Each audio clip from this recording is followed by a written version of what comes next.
Hey, hockey fans, welcome to TSN's YouTube channel where we bring you all the updates, news, and analysis on a daily basis from the Stanley Cup playoffs from right across the league.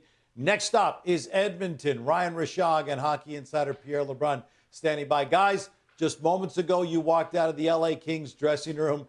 I know what I felt coming out of game one, and that was a complete dominant performance by the Edmonton Oilers. How are the Kings feeling about it? Well, let's start with Cam Talbot, because I have to say, Gino, Pierre and I being in the building last night, when the fans were raining down Talbot mercilessly, how many times did they do it? They must have done it 15 separate times. Just Talbot. And I know that goalies are conditioned to shut that out. I know they're conditioned to think about other things. That had to be tough. And, Talbot admitted, sure, he expected it. And heading into this next game, if he's in net, Jim Hiller, by the way, wouldn't confirm anything. If he's in net, I'm sure he'll expect it again. But that was loud. And, you get the feeling from Talbot, he's a veteran. He knows how to handle these situations. I had to get to him a little bit. I thought it was great. Noodles was sitting beside us in the press box, and Ryan asked Noodles about what that felt like as an NHL goalie when the crowd is chanting your name. And remember what he said? He said he used to count the total seconds left in the game to know when it was going to end. Like so he'd yes. do the math, like 13 minutes times 60 seconds. He'd sit. That was what he would focus on to get his head off of it. Obviously, they hear it. But you know what? It wasn't just Cam Talbot. I mean, let's be real here. Odd man rush after odd man rush for the Edmonton Oilers. The LA Kings looked stunned after game one in terms of having that kind of game. That's not who they are. Yeah. They don't give up that kind of action in terms of odd man rushes. They are a tight defensive team that locks up lanes and makes it difficult on team. When they're playing their best, they suffocate you. And if you're going to beat them, it's usually on special teams. So they were watching video this morning, is what Jim Hiller said. They were watching the horror show, and they promised to be tighter in game two. The conversation I was interested in, and sorry, Gino, just one other second on the LA Kings. Like, we scrummed Pierre-Luc Dubois in English, and he was pretty forthcoming. Talked about the different ways that they can be better and impact the games and better discipline and all that. But I know you scrummed him afterwards en français, and maybe a little bit more forthcoming with you guys. What did you sense from Dubois? Yeah, and when the cameras are away, and listen, he absolutely owns the fact that his first season in L.A. is not up to his standard. He wants to be better. He wants this to be a reset here in the playoffs where he can be a difference maker. We talked about the fact that we remember what he was like in the bubble against the Toronto Maple Leafs with Columbus, right? A one-man wrecking crew. He was great with Columbus against the Tampa Bay Lightning as well in that shocking upset. That's the Pierre-Luc Dubois that Pierre-Luc Dubois hopes to find here against the Edmonton Oilers. And in particular, and he acknowledges this, when Danault and Kopitar are matched up against the big two dogs in Edmonton, against McDavid and Draisaitl, it affords a natural window for Pierre-Luc Dubois' line, no matter who he's with, and at times it was with Fiala and Quinton Byfield, to take advantage of bottom six players for the Edmonton Oilers. That has to be an advantage. Jim Hiller said, what did he say? They've got to score. That's what he said. Yeah, and then somehow they've got to try to, I don't want to say stop Connor McDavid and company from scoring, but at least try to reduce it. Here's my question for you, because I was thinking about this earlier today. Connor McDavid scored 32 this year, the fewest he scored since 2017, but he had 100 assists. He also had 64 goals in previous seasons. What's the more impactful version of Connor McDavid? The one that scored 64 or the one that scored half that many, 32, but added 100 assists, right? Yeah, and sorry, Gino, I'm just having a bit of trouble with my audio, but I could hear through Pierre's earpiece talking about McDavid, the goal scorer, versus McDavid, the heavy assist guy. This is the thing. Connor McDavid impacts games. Last season, he impacted more games by scoring goals. This season, he impacted more games by setting up teammates. I would suggest to you that the number of games that Connor McDavid impacted last season to this season is probably pretty similar. Now, with all that said, Pierre, goals are what you need, right? You need to score goals. So, look, I think if you had your druthers, you'd say McDavid thinking shoot, McDavid the sniper like he was last year, you'd probably take that player. But 5 assists, Pierre, absolutely impacted the game, absolutely dominant. He knows how to do it both ways, and it's kind of whatever he feels like, I guess. Well, maybe he'll get bored this summer and just come out next year and have 70 and 100 and just, answer both questions. But, when Zach Hyman is scoring 54 goals and then starting his playoffs with a hat trick in the first game of the playoffs, again, with that amazing chemistry with Connor McDavid, there is no wrong answer to what Gino just asked, because that's the way that Connor McDavid gets. And we were talking about this last night watching the game. And when you're in the rink, this guy gets to do it all the time. You appreciate the greatness of Connor McDavid so much more when you see it play out on the full ice, because you understand why it's not as simple as saying, why don't two players from the other team come down on him and try to take his space away? Okay, then he pivots and finds Hyman backdoor with the one-timer. I mean, I don't know how you defend Connor McDavid is the answer, and the LA Kings found out in Game 1. Gino, I don't think I can hear you anymore. I'm taking my earpiece out. I'm going to lean in a little closer to this Pierre guy. so I can hear, but maybe direct your questions at him, and then I'll chime off of you. All right, then I'll start with Pierre. Pierre, you could relay the news to Ryan.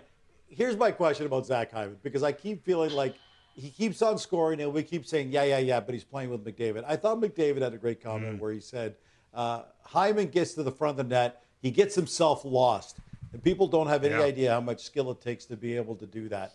What is it about Zach Hyman that he's been able to do something playing with McDavid that a lot of other guys before him were not able to do? You know, it reminds me so much of the narrative that used to be around Sidney Crosby and finding wingers to play with Sidney, remember, in the early days of Pittsburgh. Because if it was that easy to play with the best player in the world, why wouldn't everyone just score 50 goals? Yeah. It's not everyone that can do it. And anyone who detracts from Zach Hyman for just being the benefactor, they don't know hockey. Like, Zach Hyman has meshed with Connor McDavid because of his hockey IQ, because he knows where to go on the ice to complement what Connor McDavid can do. Not every player in the league can do that. And Zach Hyman's game has transformed. He has found new ways to score. That comment, you're right, Gino, was amazing from McDavid. He slides and gets lost into coverage. Again, another skill. And so these two guys, I mean, it's one of the best signings in the last decade in the NHL in terms of July 1st, which normally, as you know, Gino, I find to be pretty overrated. Teams overspend. But that signing has changed Edmonton Oilers franchise. The other thing I would say about Hyman is that, so we see the way he's able to impact the games on the ice with his goal scoring and all of that.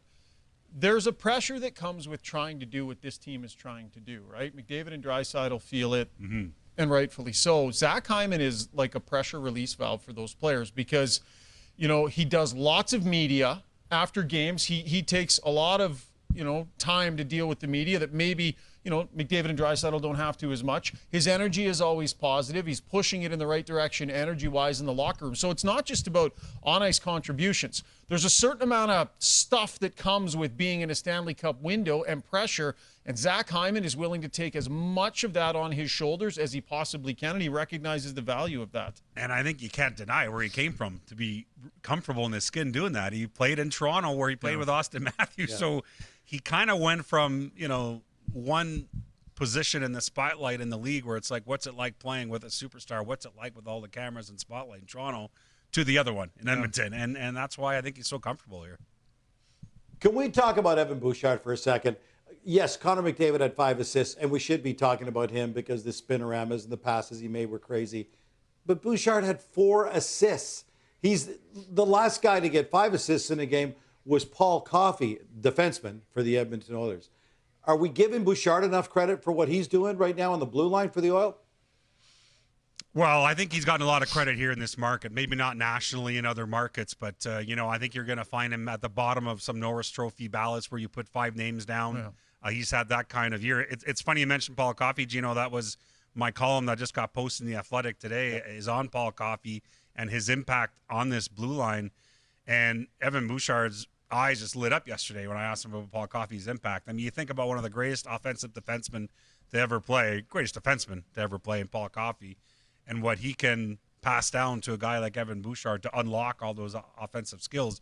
But the other thing that Paul Coffey stressed too to me is that Evan Bouchard is a better defensive player than people give him credit for, and he's going to get better, is what Coffey says. So I think Paul Coffey's tutelage as the guy who coaches the D here has been a marvelous story because it came with, when that news happened in November, I think people were like, how's this going to play out?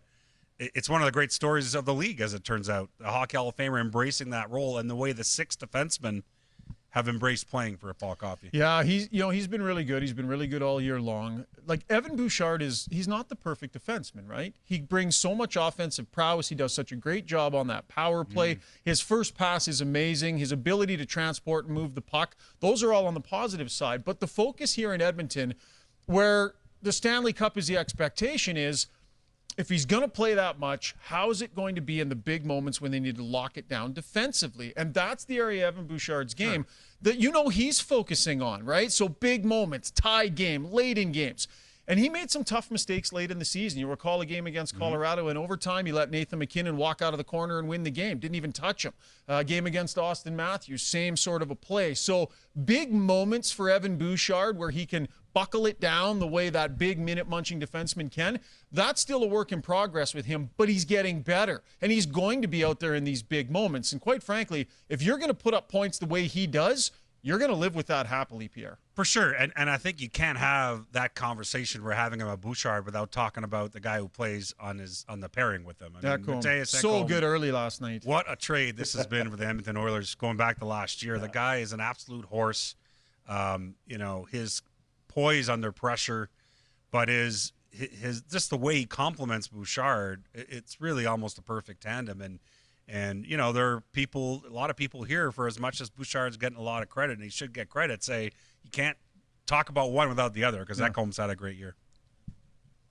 I really appreciate you doing that segue for me, Pierre, because here's the last question I want to ask you guys, and I want you both to chime in on this.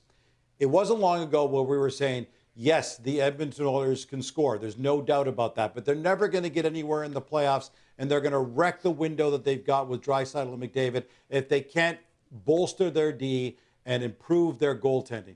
Now it certainly seems like they've done exactly those two by bringing guys in from outside and developing internally as well. Is this Edmonton Oilers team just a cut above not just the LA Kings, but most other teams in the NHL right now? Are they destined to win the Stanley Cup this year? Pierre, let's begin with you. Well, it's not really up for debate. If you look at where they are in the defensive metrics and stats since Chris Knoblauch took over, they're one of the best defensive teams in the league. So it's not like it's something people should argue about. Now, I guess you could say, how is it going to translate in playoff hockey when it really matters? And I guess that's fair. But Knoblauch, in fact, today brought it up that teams don't win championships without being defense first in terms of their approach. And so he truly believes in that. But again, between Knoblauch and Coffey, since they took over this team, you look at shot suppression and a lot of other layers, they've been a very, very good defensive team for the most part. Yeah, I'm going to be a bit of a wet blanket here, just a little bit. I could hear your enthusiasm through Pierre's ear, Gino, in that question, and I get why. They're very much in this window. But I still think they're a top 6 defenseman short of being like that. Right. Actually, I should say a top 4 defenseman of that absolute Stanley Cup lock, I would say. Let's see what Stuart Skinner does moving forward, right? Had a really good opening night. Let's see which way that goes. When the temperature ratchets up and you're in a third round and you've got another juggernaut coming at you, will this blue line hold? I don't know. So I think it's still fair to lay that out there and say to be determined. But I definitely take your point, Gino. This is as deep a group as they've had. They're more experienced. There's been internal growth. Skinner looks good. So it's trending that way. But until I see it, I'm not convinced just yet. And I always say actions speak louder than words. And we know for a fact, and the Oilers aren't going to deny this, Edmonton was one of the 4 finalist teams in on Chris Tanev. They tried to trade for Chris Tanev. So that tells you that they probably agreed with you. Yeah, they didn't get their D-man at the deadline. And they're hoping that it holds, and their players they played well last night. But let's see, because when it really ratchets up in rounds 2 if they get there, 3 if they get there, 4 if they get there, it's a whole other ballgame. Yep. All right. This has been a lot of fun, guys. You know what? We should do this on a daily basis. You know what? That's exactly what we're going to do throughout the Stanley Cup playoffs. Insider Pierre LeBrun and Ryan Rishaug from Edmonton, where the Oilers are getting set to face the Kings in Game 2 on Wednesday night.